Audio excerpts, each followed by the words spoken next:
పార్థాయ ప్రతిబోధితాం భగవతా నారాయణేన స్వయం వ్యాసేన గ్రథితాం పురాణమునినా మధ్యే మహాభారతం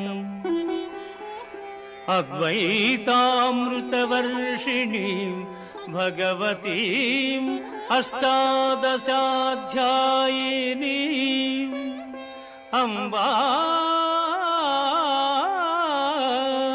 త్వామనుసందధామి భగవద్గీతే భవద్వేషిణీం భగవద్గీతే భవద్వేషిణీ. భగవద్గీత మహాభారతము యొక్క సమగ్ర సారాంశము. భక్తుడైన అర్జునునకు అనర్చిన ఉపదేశమే గీతా సారాంశము. భారత యుద్ధము జరగరాదని సర్వవిధములా భగవానుడు ప్రయత్నించెను.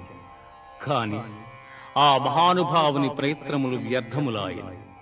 అటు పిమ్మట శ్రీకృష్ణుడు పార్థునకు సారథి అయి నిలిచెను.